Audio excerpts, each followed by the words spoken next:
All right, good afternoon, Dad. Good afternoon, Okay, today is or good morning to Monday. you, right? Yeah, morning for me, but today's Monday, April 21st. And what's the biggest news story on your mind these days? The biggest news story. Okay, well, let's see.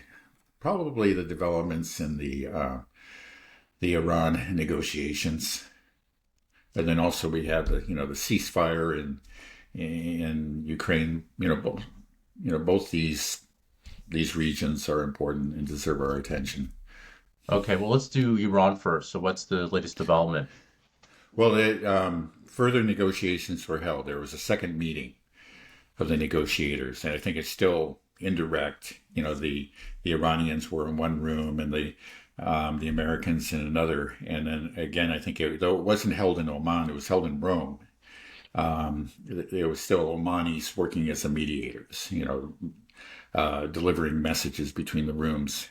And actually, both the Americans and the Iranians made positive comments about the progress that was being made, and they both sounded hopeful. So it's looking better and better. It looks like the Americans are in fact serious. At least that the group that Trump has put in charge of this is serious at reaching some sort of agreement. And again, it'll probably be very, very similar to the one that Trump tore up approximately 7 years ago. What was it, 6 years ago, something like that. Um, but yeah, it looks like he's ignored the advice of Netanyahu and all the others who are just gung ho for war on Iran. Now, of course, it's still not over. One thing is Netanyahu has actually threatened to carry out an attack, an Israeli attack, pretty much on their own. And he just might do that. He's made those threats in the past, and he hasn't, because they just don't have the capability. The attacks that they've launched, as we've seen, they really don't, in spite of the claims that have been made, just don't achieve very much. But he might just go for broke, again, because of his very perilous situation within Israel. I mean, the anger against them is building, and then I saw polls that show that a large majority of Israelis are angry about what's the course that the country is taking with regard to Gaza. It's not because they're concerned about the Gazans, but they want the hostages back, and they know that by ripping up the ceasefire agreement and renewing the attack on Gaza, that it's made it much less likely that the hostages will ever return. So there's a great deal of anger, and then there are other things that we've talked about, the Qatar Gate and other scandals. So these are all swirling around Netanyahu, and he's been like a cat with nine lives. He always seems to survive, but you have to wonder. I mean, he's in a lot of trouble, and his way of getting out of trouble may be to start a war with Iran. He may figure that again, if I go in there and get stuck, well, the Americans will have to come to my aid, and he might be right in that calculation. It's just like the Americans might not want to, again for the reasons that we talked about, but it's going to be really hard to just let Israel, suffer a defeat at the hands of Iran. Um, and so again, the Israel lobby will go into overdrive to try to get the U.S. to join him and help Israel out, get them out of the mess that they would have gotten themselves into. So So, you again, think that's one danger, right there. That's one danger to this agreement, is that maybe it'll be torpedoed by the Israelis through an attack. That could happen. Again, do you think it, that's the biggest danger? well, I don't know if I would say that it's the biggest thing. I don't think it's likely. It's just, you just never know. Again, because of the desperate situation that Netanyahu's in, he just might do that. I mean, it would be very reckless and very risky on his part, but he just might do it because he's looking at possibly the end of his career, jail time, all that, and then the failure of the failure to achieve his grand vision, which includes a defeat of Iran. So he just may say, "This is the end. I only have like in a few more months here. I got to do it now." He could do it, but maybe the greater danger is that it just might be torpedoed by if the pro the Israeli extremists, the Zionists within the administration, and They are, there are many of them. Um, I just thought back to, for example, the negotiations that began between Trump and or Kim Jong Un, and that was torpedoed by Bolton. He found a way of making sure that wouldn't go forward. Now, I think that this time around, Trump has been more careful. I mean, he has chosen these diehard Zionists. There's no question about it, and anti-Iran war hawks. But I think he feels like he can control them. He's found people that he believes are personally loyal to him. But there is always the risk because there will be pressure. There has been pressure within the administration to tear this up and to stop the not ceasefire but treaty negotiations and start a real war. Those people are there, and who knows what they might be able to pull off some stunt and then we could be on the war track once again. But right now we're on the negotiation track, and there's reason to be hopeful, I think. So these Zionists that are in Trump's administration, is their loyalty more to Netanyahu than it is to Trump? Or is it just to No, Israel, I guess? Or yeah, um, yeah, I'm sure some of them are personally loyal to Netanyahu, um, but it does appear that he has people that are more loyal to him.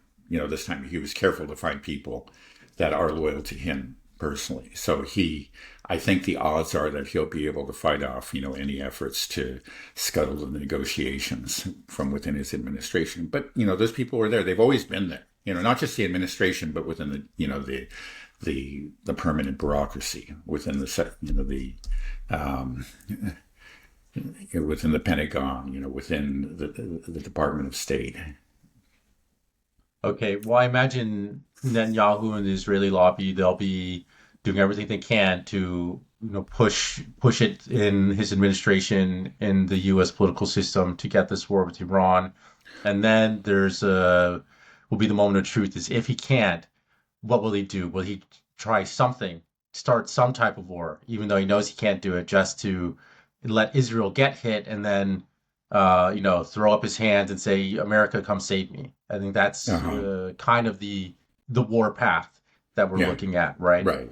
So Right. if Israel was going to carry out an attack on Iran, how would they do it?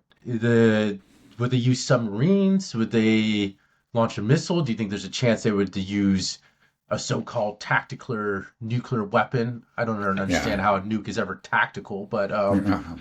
well, what do you think Yeah, we I could be think it's looking at? highly unlikely that they would use tactical nuclear weapons. I don't think Netanyahu would go that far at this point. I mean, you would know that the blowback from that would be huge. Um, but yeah, they do have submarines, and they could launch cruise missiles from within the Arabian Sea, for example. They do have long range missiles that they could fire from Israel. They do have their F-35s that apparently, like last time, they never actually flew into Iranian airspace, but they approached from Iraq and fired missiles. But those missiles those air launched missiles just don't carry very substantial payloads, and so they can destroy structures of various kinds, maybe a radar station, that sort of thing. But we're talking about, of course, the Iran's nuclear program, which is very well guarded and is generally deep within the ground. And I don't think any of those things could do any damage. I guess there's some facilities above ground, and again with these cruise missiles, maybe they could do some significant damage to some of those facilities, but they wouldn't be able to really set back the program significantly. They just don't have the means. But they might be able to, what we've seen Israel do in the past, and I think that's the best guide to what they might do in the future, is they've tried very, very hard to provoke a substantial response from Iran. So, again, we had the attack on the consulate, which was clearly an act of war, and that killed a lot of Iranian army officers. That, of course, occurred in Damascus, and then there was the assassination of Haniyeh there right on the day of the inauguration, and that was just clearly meant to, enrage the Iranians, and I'm sure it did. But again, the Iranians have shown the ability they understand the game that Israel is playing. Israel wants to bait them into some sort of major attack, which and then Israel will throw up their hands and say, "Help! We're being attacked by the Iranians," and then the pressure within the U.S. to come to Israel's aid and launch a full-scale attack on Iran would be huge. And I think the Iranians understand that very, very clearly. So far they've gritted their teeth and they've been careful not to respond in kind. We've seen those very carefully calculated responses in the past, and that's probably what we would see again. But it's a very dangerous game. Who knows? So when the Iranians might just feel like they just have to. If it turns out to be some sort of significant attack, maybe mass civilian casualties or something like that, they might feel like they do have to respond in a more significant fashion, and then who knows? That might just be the chance for Netanyahu to draw the U.S. into the fight. You think that if Israel carried out an attack, let's say, just bombed Tehran and killed scores of civilians, then the Iran retaliated, that the U.S. would come to Israel's aid? I mean, it's just so Well, clear that yeah. we, Well, that you doesn't. know, But that's been obvious all along. Like I'll give you an example. Like the attack on the consulate in Damascus. It was so obviously an act of war, but there was never an admission of that by the U.S. administration. And the same thing in the mainstream media. I remember watching I think it was maybe Fox News at the time, and they just couldn't get them to say that they actually had attacked. They use this very convoluted language. It's like, the attack on the building which Iran claims to have been a consular facility or something. Well, there's just no question that that's what it was, right? But they pretended it wasn't. And so I mean, America can lie on behalf of Israel. They do it all the time. yeah, but I mean, you bomb a nation's capital. I mean, what more of an act of war can you get than that, right? I mean, like that's what are they going to spin? Oh, it was a Yeah. parallel universe, then and it actually happened. Like, Right. Yeah, well, I know that would be rather extreme, but I'm sure they're going to try to be a little bit more clever about it. That's just something I just came off the top of my head, and that's probably not the way they're going to go about it. But they are going to try to do what they've done. Again, this isn't just pure speculation. I think we can expect to see Israel continue to behave the way it has in the past under Netanyahu. And they will look for they will attempt some kind of provocation that will just push the Iranians over the edge. They'll go so far. Maybe, might be an assassination, maybe, who knows, a decapitation strike. That's another possibility. it's just amazing that they can keep on getting away with it. That they can always play the victim despite all the Yeah. provocations. It's really impressive. You think that we've all heard the boy who cried wolf story. You think that would Yeah. happen eventually? Like, hey, this is not Yeah. what they're telling us. Right. Well, right now, I wouldn't even call it, it's not any cleverness on the part of the Israelis. It's not, I don't think we have to say what they're doing is impressive. It's just that it's that slavish devotion to the Israeli cause within the United States. They don't even hide things anymore. It used to be that they were very good, like for we've described the older Israel, that they had a big spin machine and they always managed to, when clearly they committed a war crime, they obfuscated it so that it became complicated back in the U.S. and whatever. But now they don't even try to hide things. We talked about the difference, like the first strike on a hospital in Gaza. Oh, they argued that and they spun that and whatever. It was just like there's all sorts of claims and counterclaims, and then people who aren't looking at it very closely, they just head spin and say, well, yeah, it's complicated. It was probably some mistake. It might have been a Hamas or something, or Islamic Jihad. But now they just they strike these hospitals, and it's quite obviously deliberately. And they don't even make an effort really to hide it. But they know, they've learned from experience that it doesn't matter. Both the Europeans and the U.S. will cover for them. Now, there's occasionally an exception. There was the attack on the medical personnel. They actually, like the first responders, that was so egregious, and the evidence was actually just so overwhelming. The whole thing had been filmed that and the IDF was caught in an open lie. That broke through. So occasionally, but that's really the exception. These things happen all the time, and 99 times out of 100, it just, it's covered up. It's just ignored, and they've learned that. They've come to expect it. It's just like we can do what we want.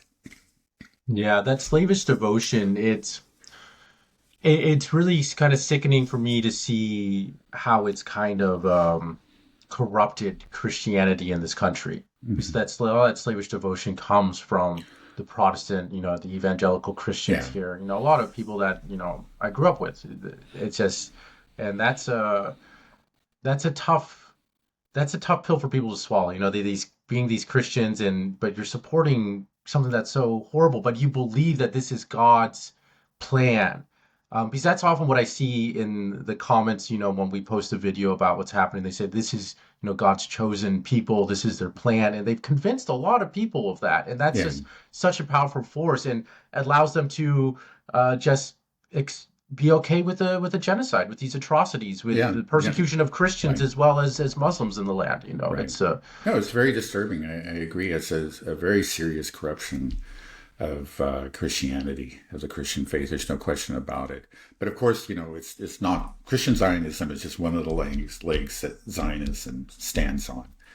And it's well, a if you look big at leg though. Ground oh yeah, well, support. That especially in the U.S. Yeah, no, it is. I agree. I'm not going to deny it. But if you go over to Europe, that Christian Zionism does not exist. That's just not a factor yet.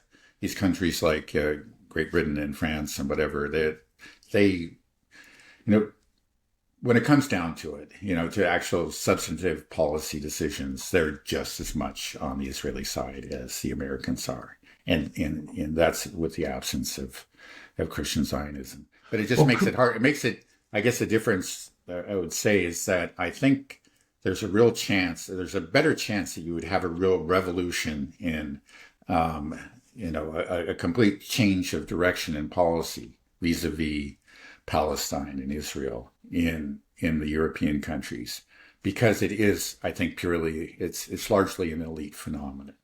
And if you right. did get a different group of elites in there, okay, they don't have to, because they don't have a bunch of crazy Christian Zionists that are.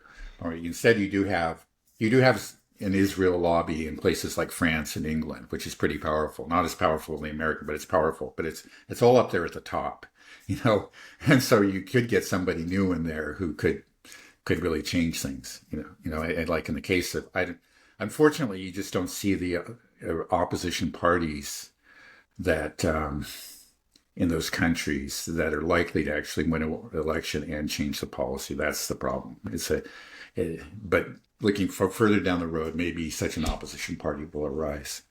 All I can think of Right. is like Mélenchon in France, but unfortunately, like yeah, the right wing populist parties are pro Israel by and large within almost entirely within Europe. Really. Yeah, Yeah. I feel like Christian Zionism gives the real ground support yeah, for Israel here in the United States, and that's where their a big part of their base is. yeah. What do you think it'll do to them afterwards? After this is all over, the Gaza genocide it's irrefutable at some point. They can't look away.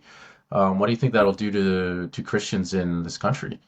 Or do you even want to tackle that question? Yeah, yeah. I don't know. I think we've tried to, and I admitted then that's just it will be a wrenching experience, because again, we're not talking about a surface phenomenon. We're talking about a very deeply rooted phenomenon. The people that believe very sincerely in this, unfortunately, in this country, many people, and how they will respond, I don't know. It's just that a lot of them may just prove to be dead enders, that they will just shut it out, even if there's, I think you can already say there's quite a bit of Mm, right. irrefutable evidence, and they're denying it, and they will continue to deny it. And then, that's part of it. If it was just Christian Zionism, well, the elite could ignore them. Mostly the elite kind of looks down on those people anyway. It doesn't matter. But we also have a very, very powerful, the Israel lobby, which is largely Jewish. Some of that's religious, but a lot of it is secular. And, and yet a lot of people, most of them,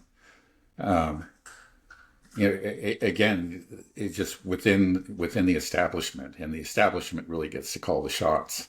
Yeah, it's just it's the combination of the two that makes it such a potent force within the United States more than any other country in the world. Mhm. Yeah, I think I mentioned that, like the off day, their policy position is, they support Israel. But I've seen polls that show that actually their base don't really share that. So they could switch. You could see that happening. But in the U.S., like again, unfortunately, with Trump and his people, their devotion to Israel is it's not something that they could just give up. And it's both the mega donors right at the top above them, Miriam Adelson, who was there, right behind Trump on inauguration day, right there, in the kind of the seat of honor, the $100 million donor, and many others like her. But then the base below, unfortunately, I mean, it's just something that he can't do. So it's going to be, again, going back to the Iran negotiations, it's going to be tough because there will be pressure. But maybe, like we've said, it's actually the fact that he has this reputation, a deserved reputation, a well-earned reputation as a Zionist a diehard Zionist, right? That it may actually make it more possible for him to go through with these negotiations. Again, it's like Nixon going to China. It's just Nixon wasn't vulnerable to the accusation that he was a communist sympathizer because he had demonstrated over the years that he wasn't. So nobody really could say that with a straight face. And I think it's the same thing with Trump, that the fact that he has been such a diehard Zionist, maybe will let him, go ahead with these negotiations and disregard the pressures that he is undoubtedly going to feel from these forces, both from the base and from the establishment. We know Netanyahu doesn't want these negotiations to succeed, but do Israelis, do they want it to succeed, or is there a pretty split 50-50? I mean, this seems like would be a huge dividing line for people. People, Yeah, for all-out war with Iran. I mean, this is existential for them, right? So, I mean, surely that's got to have tensions really yeah. high in Israel, right? Well, I haven't seen it actually, probably seen a poll, but I forget what the figures are. Um, you would think that the opposition to war with Iran should be off the charts within Israel. For Right. somebody, because again, it's like Trump went ahead with this idea, and then like Pentagon officials pulled him over and say, "Hey, don't do this. And we're talking about U.S. power. Now, of course, for Israel, it's even, I think the question's even more obvious. Don't do it, and for all the reasons that we've talked about earlier. Um, but anyway, what was I just going to say? The Yeah, the oh, I'm sorry, I just lost my train of thought. That's all right. I forgot it too. Yeah, So, it was just something. No, it was something. I think it was an important point. But okay, yeah, well, we're just talking about Trump being able to withstand the pressures. It's just that, I just think Trump, again, he's not crazy, and he was pulled over, or somebody pulled him aside and said, "Look, this is the way it is. This is going to be, um, this is going to be the disastrous consequence if you go ahead with this." And within Israel, yeah, but but within Israel, that's what we're talking right? about. So you would think that would be doubly and triply true within Israel, but they seem to be under the illusion, that they are the more powerful party. I mean, that's again, like I read a lot of these Haaretz articles, and Haaretz again is the left within Israel, which you would think would be the more the anti-war party, but they do seem to have this illusion of Israeli power and Israeli invulnerability.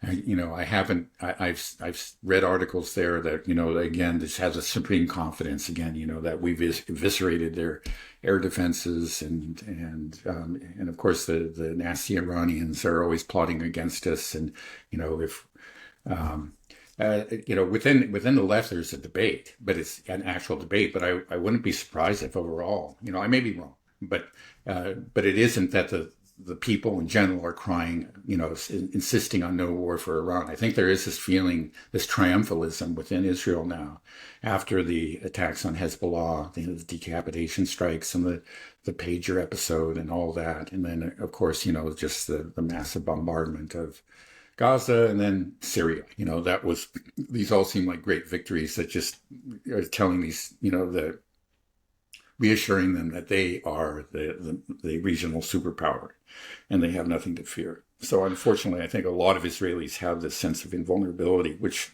they shouldn't have, because they're not at all invulnerable. They're very, very vulnerable. Okay, so there is still a lot of support within Israel. It is the Yeah, I majority. couldn't They're put a not, people number aren't on it, getting right. people aren't getting scared. I mean, it's crazy. I would be getting scared if I was there. Yeah. I'm getting scared and I'm over here. But Yeah. okay, well, let's go back to the agreement. So basically, if they do have reach a nuclear deal, what are we looking at? JCPOA 2.0? Is it basically going to be the same thing? Yeah. And if that's the case, do you think Trump will be able to spin it as a victory? He might be able to. At least it'll work within, his crowd, the MAGA crowd. I'm just guessing is that maybe it'll be JCPOA all over again, but there might be an extension to the time. That was one of his main criticisms, to say, okay, yeah, 10 years is not enough, and maybe there'll be an extension. And the Iranians might be willing to do it. One thing is that has to be remembered, that Iran is in a much stronger position now than it was when the first JCPOA was concluded. They now have, they've firmed their relations, really consolidated their relations with both, with two superpowers, with China and Russia. And yeah, actually, I think starting in 2019, they've just had regular, actually, joint military exercises, naval exercises. And then there's also, the burying of the hatchet between the Saudis and the Iranians. And recently, you had a Saudi ambassador go to just a couple of days ago. He went to Tehran, and not to chide the Iranians, but to express the support for them. I mean, he kind of spoke in general terms, but he was saying, we are brother peoples and we stand side by side. And the Iranians just have to feel much more confident. One reason I think like you had to have the 10-year limit on the first one is that they say, well, it's like the only thing that we have guaranteeing that we won't be attacked is a potential nuclear weapons program. And but now they probably, I imagine they just don't feel quite the need in some ways that, again, they're conventionally, and their conventional military is increasing in strength and is supported by the superpowers. And then also, their economy is starting to strengthen. Of course, it's been weakened by the sanctions, but they just don't have that same fear. So, Will they yeah, demand more because of well, that? yeah, that's an interesting question. I mean, they might, but the, maybe they understand. I don't know.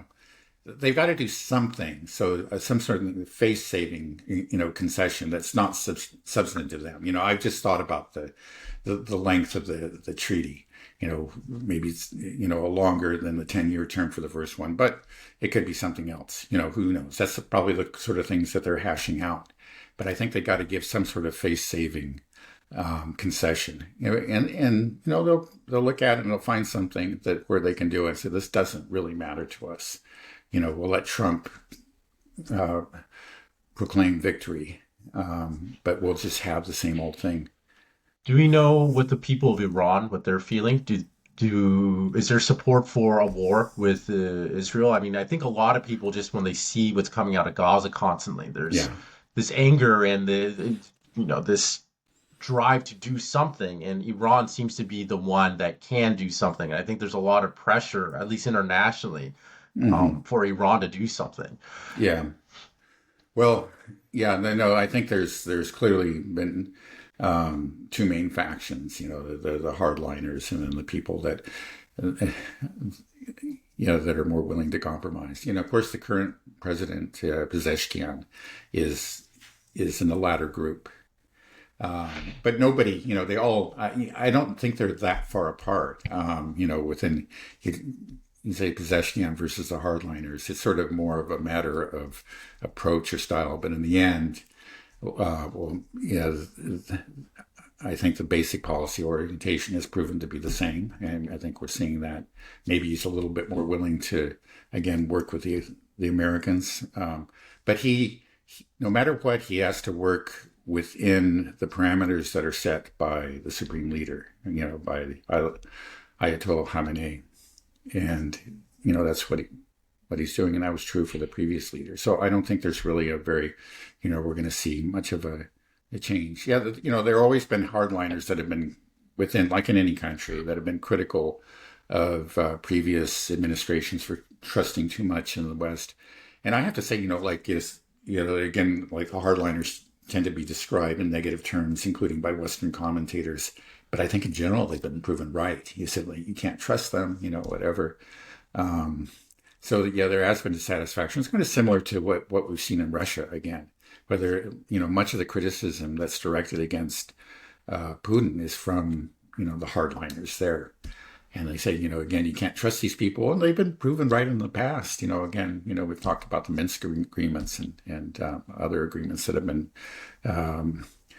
that the West has failed to support, where they've actually, failed to implement in spite of their promises.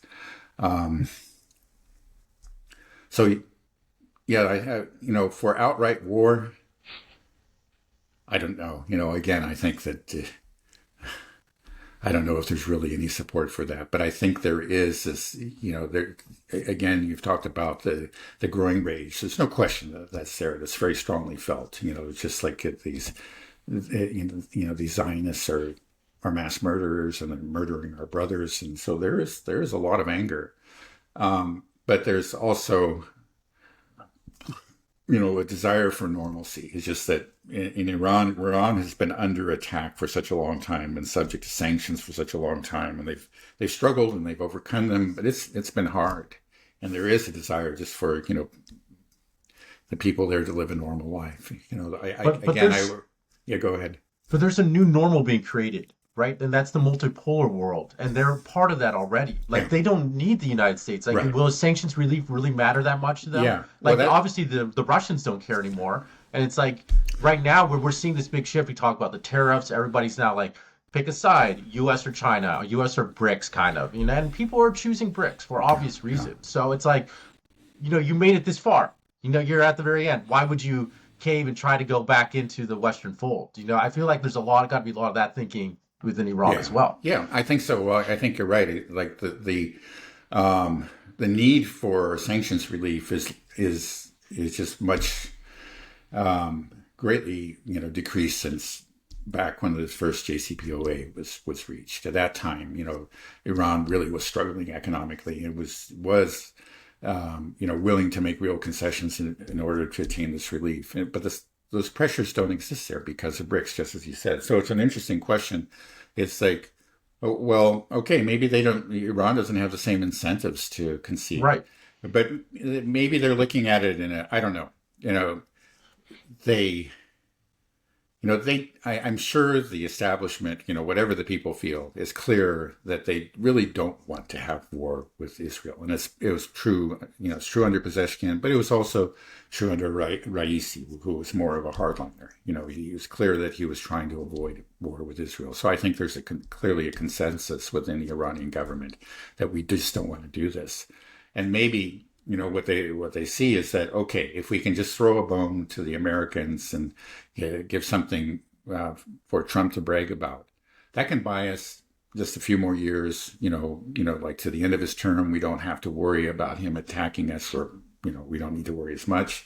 And we have this new treaty with the Russians. And, part of that is military, and the Russians will, help us. I think they have a significant air defense system, but the Russians can help us to build a really powerful one that'll be able to withstand just about anything the Americans and the Israelis can throw at us. And if we just have the shield, then who cares what happens like 3 or 4 years from now? But let's maybe get us, buy ourselves a little bit of time. And yeah. So what? You can't trust these guys. Probably they won't lift the sanctions, even though they promise. But we just don't need that so much time, right now. Um, Right. Yeah, I think there's so much focus on like, will Trump go through and make a deal, or will the Zionist in his cabinet win out, or will Netanyahu sabotage in some way? hmm. But I think there is a possibility that Iran may be like, well, we need a very good deal, and it's a deal that's something that if it's worse than the JCPOA that Trump got out of, he can't swallow that pill, and then that could be, Yeah, something yeah, that breaks it right. down. Yeah. But we'll see. So I mean, I know we're doing so many hypotheticals today, but I got another one just for you. Just Okay. just thinking about, okay, just let's assume that a deal is reached. Then what does that mean for Palestine, for Gaza? Is it just we're just going to slowly watch Gaza bleed out over and we're like, yay, okay, we avoided war with Iran. Now the whole world has to sit back and just watch on their phone. All these children getting crushed under rubble and blown apart by U.S. bombs dropped by the Israelis.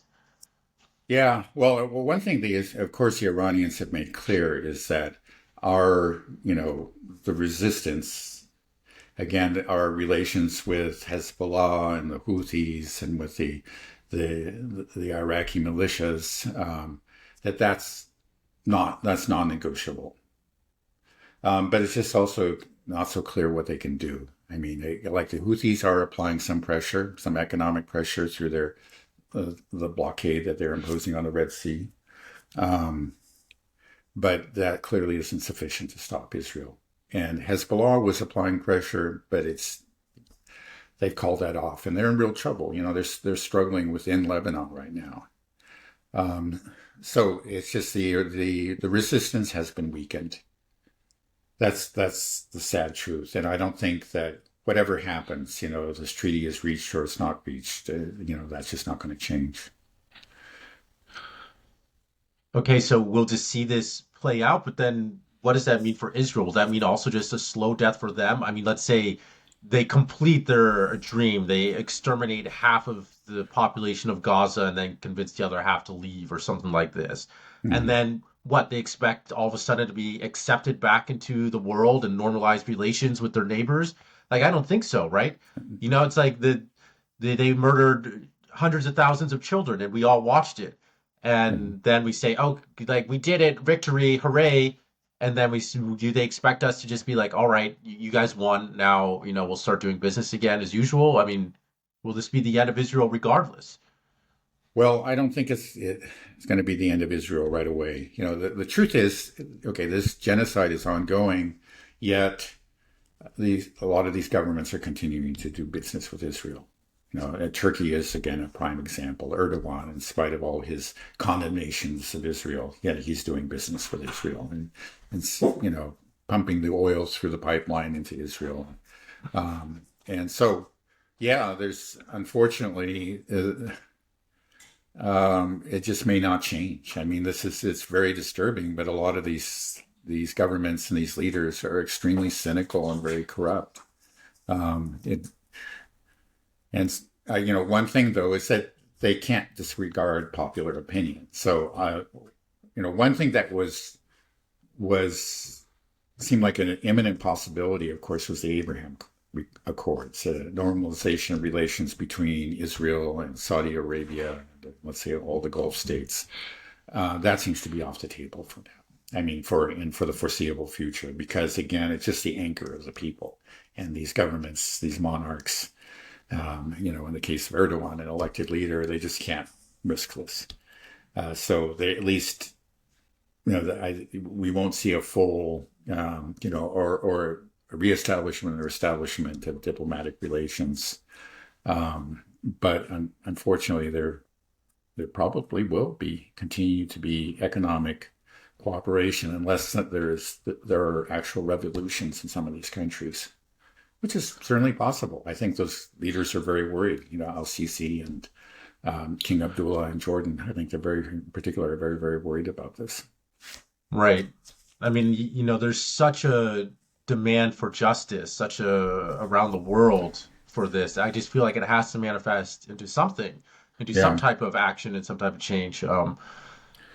But the idea that that this could potentially an outcome of this is that they just get away with their genocide, and that just yeah, seems to me like I, that can't be possible. yeah, That's right, not allowed, right? I mean, this is clearly yeah, the most illegal, horrible thing you can do. right, Can't just do it and then just say like, "Hey guys, we got a little crazy. Now we're back to normal," right? It's like yeah, that. right. But they won't even say we got crazy. It's no, no. It's very disturbing. Again, it's just as I said, there used to be an effort to spin things, whatever, and that's gone. Again, the what used to be fringe elements within Israel that were universally condemned. Actually even by the Israeli establishment and by Western governments. I'll give you an example. It's the Kahanist movement that was led by Rabbi Meir Kahane. I remember reading about him back in the 80s, and he was universally regarded as crazy. I think he established the Jewish Defense League here in the U.S., which was basically a terrorist organization and was regarded as such by the U.S. and the Israeli government. And his whole movement was regarded as extremist and was and dangerous and was very, to a great extent, was suppressed. Well, Ben Gavir actually is a Kahanist. I mean, he comes out of that, maintains his connections, and now here he is right at the center of power. So this, tells you what's happened. So there should be the alarm bells going off. And there's some, like I think Ben Gavir, he might be in the U.S. right now. I know he's coming for a visit. I think first to Florida and then up to Washington, D.C. And there have been some protests. Even some very diehard Zionists have protested. They don't like him.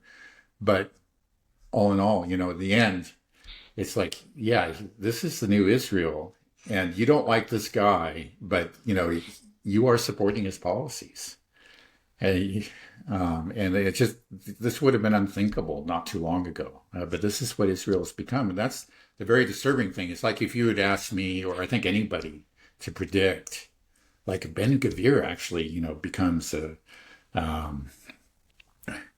he's the minister of the interior, I believe that's what he is there.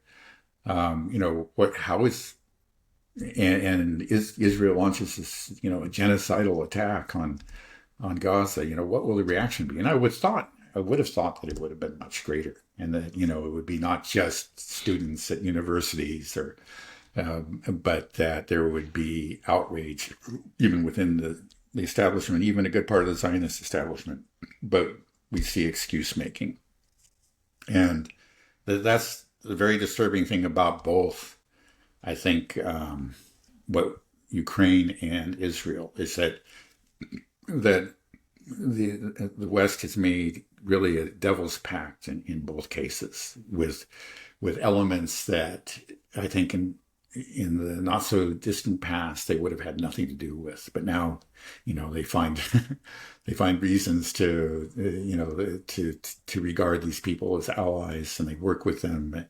And you'd like to think, well, maybe, well, I mean, no matter how you look at it, it's terrible. Maybe just cynical. They're using them. They know what they are, but they have their own objectives, and then they'll attack them later. But I'm not so sure about it. It's uh, what I fear and what seems to be happening is that there is an open acceptance of these really vile groups, whether both in Ukraine and in Israel, and it's changing us, or at least our establishments. They are making compromises that would not have made so long ago. Yeah, it's scary. All right, one last thing, and then we'll move over to the Ukraine. Um, what do you think the likelihood that the Houthis will be able to do more than what they're doing now? Like, is because you said that Iran will continue to support the axis of resistance. The one part of the axis of resistance that has not really been damaged, despite the full force of the U.S. Navy, is Yemen, are the Houthis. They're still standing strong, and they seem to be getting better and better at shooting down our Reaper drones. I don't know what we're Yeah, at, like 21, 22. It seems yeah, like that's they're shooting, they shoot down like one a day now. They're getting, it seems to be getting better. And I saw something on X where the from the Yemeni military posted out, and they said, I think it looked like a B-2 stealth bomber and targets like this is next, like they're coming, like I don't, they're probably just being cocky, Yeah. but it's like who knows, the we know that Iran has a very advanced missile capabilities and very Mhm. advanced air defense. Right. And they're supporting the axis of resistance, right? They are part of the axis of resistance. What is the likelihood that they could be helping the Houthis more, or the Houthis themselves, just from the amount of practice they've had with our drones going over and our ships? They're figuring out, okay, how do we improve our existing missiles, our existing air defense to maybe do something bigger and eventually sink a U.S. vessel. I heard reports that the USS Harry Truman has been moved back for repairs. I don't know if this is true though. And then, we talk about these Reaper drones. What if they go in with another sortie and we shoot down a fighter jet or a bomber, or sink a ship? What would that do? Because that I think is actually a very real possibility at this stage. Yeah. Well, again, it's shown by the fact that the U.S. fleet is up has retreated to the northern part of the Red Sea. Because they do actually have some fear of the Houthis' capabilities. So that shows you there really is a risk. They maybe feel like as long as they keep their distance, the risk is manageable. I think that's probably right. But there is always the potential, right, that they could get, um, let's say, more sophisticated weapons, possibly develop themselves. There was talk, I think, maybe 6 months ago or roughly, that the Russians were considering supplying the Houthis with, like anti-ship missiles, ship-killing missiles. It was something that I think the Russians put out there just to let the Americans know, at that time under Biden, they said, you be careful about this, this escalation that you're carrying out against us. We have ways to escalate back, and that was that. I don't know. That may have just been a rumor, but there were reports that was a possibility that the Russians might do, and of course the Iranians might do it.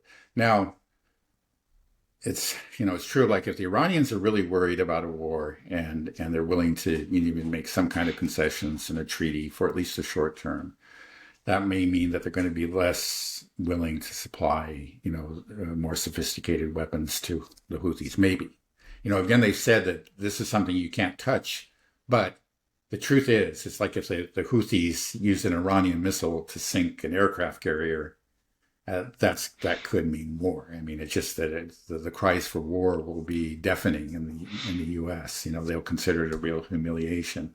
And again, the Iranians have shown themselves very careful to just kind of stop short of actually instigating a war. But again, if the negotiations break down and everything, then I think that, but that's something that the Americans have to worry about. Is probably another incentive for these negotiations. If they break down and we're really looking at war, well, then the Iranians have every incentive to just, flood Yemen with very sophisticated weapons, because they'll be able to strike the fleet in the Red Sea, and and and do that much more damage to the American fleet. Right. Okay. I wonder, last just thing I'm just going to throw out there, we'll switch. It's like, I wonder Yeah. if there's a possibility of a, Israeli false flag if they sink a U.S. vessel and blame it on the Houthis via the Iranians, Uh, like that. It's, Yeah, false you flag. Again, as we mentioned, that the Israelis do have a history of using false flags. Some very well-known events. Yeah, you can't discount the possibility. yeah, right. I know we're just all these hypotheticals. My mind Yeah. goes off in all directions on how this might play out. Right. I think that's how everybody is. Nobody knows for Yeah. certain, so Right. it's just kind of fun exploring these possibilities. Okay, let's switch over to Ukraine, Russia here just for the end because it sounds like we have a walk away option that Mhm. Donald Trump might be taking. Do you think that's really real? And if that's the case, we were always saying that this is his best option. Just walk away, man. Don't you'll get dragged into this mess, and then it'll become your war, and then you'll never be able to extricate yourself from it. Right. Now he's saying what? There's a certain amount of time, and then the U.S. is out. And I assume Yeah. when he says the U.S. is out, does that mean no anything, no money, no intelligence, no weapons. It's just we're done. Is that Right. what's Yeah, well, happening? that hasn't been made clear, so exactly what it's meant by it. But there does seem to be an unwillingness to supply them with any more. And speaking of Ukraine, supply Ukraine with any more weapons, an Is that because we're insignificant. running out though? Hey, well, that may be part of it. I mean, quite seriously, yeah. There's no question that our stockpiles, have been severely depleted by this. And if you're really talking about war in the Middle East or in China or both, you've got to Let's take have a them all lot of on. weapons. Yeah. Yeah, and right, and so yeah. So anyway, obviously Trump does not like Zelensky. He doesn't seem to like the Ukrainians in general. He doesn't like the idea of spending any more money on them. That's clear. I mean, this mineral deal, which is really kind of crazy, it seems to me, and the Ukrainians are outraged. And this is one case where I think the Ukrainians have a right to be outraged, for the reasons we've given earlier. But yeah, he's trying to get the money back. So it seems like he is going to be very, yeah, unwilling to give him another big, $61 billion package like he did. Well, that $61 billion package that was passed last year under Biden, but it was done with the support of Trump at that time. But this time, it looks like he's not willing to do it. Now, again, the problem is down the road is like, as the Ukrainian defenses collapse and the Russians start marching on Odessa and Kiev and whatever, then this is going to be a problem. That's where he's going to, that's going to be the that's going to be critical. At that point, we'll find out what Trump's really made of. If he's going to be able to withstand the very intense criticism that is going to be directed against him, and whether or not he'll be able to ignore the comparisons between what happened in Afghanistan and what's going to happen in Ukraine. Okay, so you think that he may try, but he'll get sucked back in once things start to fall apart? That's what I worry about. Maybe he'll will turn out again. Trump is very hard to predict, and he's shown himself. He's done 180s before, and he could do a 180 again. You just never know. He may just decide, oh, this looks bad. Send him another 60 billion, and then he'll give some. He doesn't care, about being inconsistent. He clearly doesn't. He doesn't even try to justify himself. He just so who knows? Who knows? But it does look bad for Ukraine in the short run, and uh, yeah, it looks like quite possibly they will walk away, at least try to, and that will do some real damage to Ukraine and to the. Um, but the interesting thing is, like, you would think that Ukraine would be aware of this. Well, I'm sure they are, but that they would react by being, doing their best to butter up Trump. And they've done some of that. They try to be a little bit more careful the way they talk about him. But in general, they seem to have this, FU attitude. One example was his energy infrastructure truce that was done at Trump's request. And the Ukrainians just completely disregarded it. It wasn't like they committed occasional violations, but if they upped the attacks on energy infrastructure. Towards the end, they were getting like 10 attacks a day on Russian energy infrastructure. So it wasn't just like the occasional, maybe local command or whatever. This was clearly systematic, and it was just a statement. It's like, we don't care. And they seem to have that kind of the nihilistic point of view. It's just like, we don't give a damn. It's just like, if the Americans aren't going to support us, we don't care. We're fighting to the end anyway, and the Europeans will. And the Europeans are telling them that, or at least publicly. I don't know what they're saying to them privately, but it seems like Zelensky is ready to accept a walk away, by the Americans, which just seems to be crazy. But maybe the guy is truly crazy. People are making that argument now. Yeah, well, I wonder if he can be having that FU attitude because, in part, I'm sure there's a lot of anger just directed towards the Americans for getting them in this mess to some extent, and then, or not to some extent, to basically getting them in this mess. But the fact that our support really hasn't done them as much as we promised it would do, because you told me that 75% of the casualties that the Russians are suffering are inflicted by drones, and these drones are Ukrainian-made drones. They're not getting help from the Americans on this drone technology because we don't have it. We don't make these drones at scale. So these POV drones that are FPV drones, I mean, that are being made. These are the ones that are really inflicting the damage on the Russians. So maybe they're like, the U.S. support isn't as necessary as we thought, and so we can continue this war. The better tactic is actually engaging in sort of more of a small guerrilla drone warfare. That's what really Hmm. slows things down. That's what the Russians are scared of.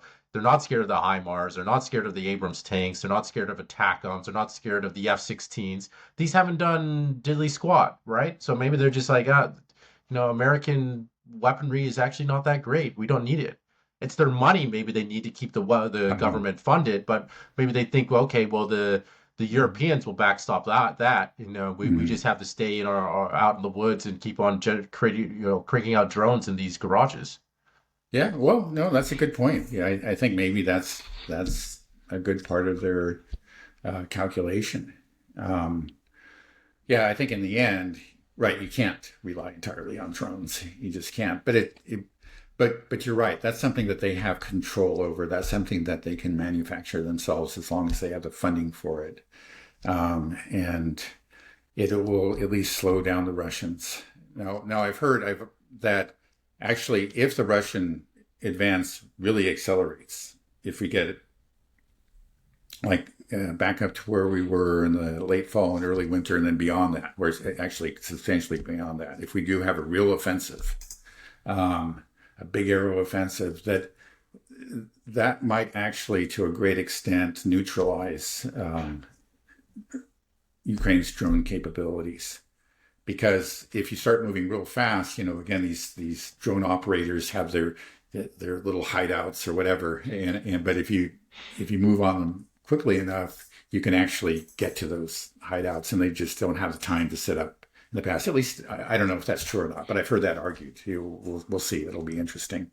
Yeah, I mean, it's clear that that's the main concern. There is that statistic, that 75% statistic. Actually, I later determined actually came from the Russian government. That's their own measurement. And then if you get like firsthand accounts, it's always about their drones. More than anything, people aren't talking about their fear of the incoming artillery. I'm sure that's a concern, but the Ukrainians just don't have enough artillery to really threaten the Russians. Now, on the Russian side, it's different, of course. They do have a lot of artillery. So it is drones, and that's a very good point. That may be part of why he's got that attitude. Right. It's Maybe just they'll do better. I mean, everything that the Americans told us to do, from the Ukrainians' point of view, everything they told us to do has been a complete disaster. The summer offensive of 2023, the right, most retarded offensive, I think, imaginable. And right. then the Kursk incursion, maybe that was Zelensky's fever dream, but it also sounds like the British were involved in that as well. It seems like we haven't our track record hasn't been that good in terms of military strategy and military equipment. So it just might be like, what, this isn't working. It's better if we just do it ourselves because it seems like that's the most effective thing we have. Maybe we'll Maybe fare better. So right. Yeah, you may be right. I mean, again, it's just I think the problem. I remember hearing direct criticisms by Ukrainian officers, like back in summer 2023. It's like the Americans, NATO, just doesn't understand how wars are waged now. We're being taught these things. What they're doing is they're teaching us 20th century warfare, right, and we're in the World War 21st II century. stuff, Yeah, or at least it was like, Vietnam, or yeah, whatever. I mean, it was based on, again, these old technologies. Maybe it was updated somewhat, but all these doctrines or whatever, and the training programs are based on a pre-drone warfare, and how drones really have revolutionized the whole thing.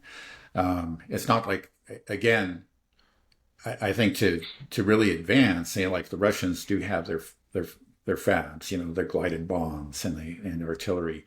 And those can do things that drones can't do. Drones can't do everything. But as an anti-personnel and anti-like vehicle weapon, drones are very, very effective. Um, what they can't do is they don't have the explosive force to destroy fortifications, bunkers and so on. But the Russians, with their glided bombs and with their artillery can do that, so they can continue to advance. But on the Ukrainian side, okay, they don't really have the opportunity to advance, but they can slow down the Russians with their drones. It's just like the Russians know what's overhead, and so they're reluctant. They wait for a while. They make sure that the fortifications are pulverized before they get out in the open and run across the field. Yeah, drones are it's scary stuff. Yeah. I don't want to be in a modern war. Yeah, it's just the exposing kind of the paper tiger that the U.S. military actually is something that people forget and underestimate. And I think that there has to be some realization within the Pentagon and the Defense Department. And I hear people like Trump said something like, "Oh, we have weapons that you can't even imagine." And this is sometimes an argument that I hear from people online. They'll be like, "Oh man, we got weapons that will blow your mind, that we don't share our best stuff. We got things that you," and it's like, really? But Right. what we have seen are these developments coming from Russia, with the prime example is the Reshnik, something that is unstoppable, can travel at Mach 10 and drive very, very deep into the ground. And it's very precise. And what we just saw recently, we saw China just unveiled a new weapon, this non-nuclear hydrogen bomb. And so what I think we're seeing is this sort of this advancement in conventional warfare that actually theoretically should mean that the use of a nuclear bomb is not so necessary, because the nuclear bomb is just such a crude instrument and it just mass destruction, just boom, wipes out. But if you have the ability to have actual surgical strikes, the U.S. Mhm. military likes to use this all the time. Well, our surgical strikes. It's like, well, was it really that surgical? We're just oftentimes dropping, it's just a guided bomb and blowing up a whole whatever. But here it's like, they're able to penetrate in the ground and destroy an underground facility with an Russian. Now with this new hydrogen bomb, I think it was only 2 kilograms. It burns at something like, I don't want 1,000 degrees Celsius plus or 10,000. I forget. An insane heat in a small package. I think this thing could just melt stuff. So like now, I think conventional warfare has changed, and we're seeing sort of true new conventional super weapons being unveiled, but nothing from the Western side. And I wonder if the U.S. is just they're in a panic. They know that they're coming to realization that they're behind, and that's why Trump is just saying, "Oh, we got great stuff." And there was some article I saw that's like, "Oh, we have the ability to manipulate time and space." It's just like this weird stuff that's coming out, Yeah. but nothing substantive that I'm seeing coming Yeah. out of our Defense Department. Right. Yeah. Well, I think probably the most revealing fact is the absence or the failure to develop hypersonic missiles. Again, the Russians did it way back in what was it, 2018? They started rolling them out. That was 7 years ago. And what I heard it was less than a month ago that another hypersonic missile program was shut down by the U.S. because it wasn't getting there. They still haven't done it. I mean, I think that's amazing. I have trouble believing it. I just like, come on now. We've got a lot of good scientists. We got all these facilities. So I don't know how to explain it, but yeah, we seem to be falling behind. And then with the obvious, revolution in warfare, that's just become in which drones play such a prominent role, you would think that there would be just a huge rush to just completely reconfigure our military in this country to adapt to the new reality. But some steps have been taken, but it seems like we're still slumbering. I know that recently a drone unit was created, finally. But that should be just the beginning. They ought to be just going back to the drawing board and say, hey, we actually have to enter the 21st century now, guys. And you just don't see that. You don't see that alarm. You still see a lot of that ridiculous that smugness that you're describing. And it just seems to be so much a part of the American identity. Hey, we're just number one, so let's not worry about it because we're number one. Right. Yeah. Now the goal is just to prop up that narrative. even though it's being exposed as a false narrative. Yeah. Just got to keep on saying it. And if you just believe hard enough, then maybe it'll come true. It seems like that's our tactic. Yeah. Um, okay, well, I think we can end it there, Dad, unless there's anything else you want to No, I think that's check fine. in. Yeah. Okay. All right. Well, have a good rest of your day. And yeah, we should be back hopefully to our normal schedule on Wednesday. I'll be flying back Tuesday night. So, Okay. okay. All right. Well, Very thanks a good. lot. Thanks for watching the house. No Okay. problem. Your chicken All is right. still alive. Good. Good. That's all. That's all I really cared about. All right. Yeah. Bye bye. Bye.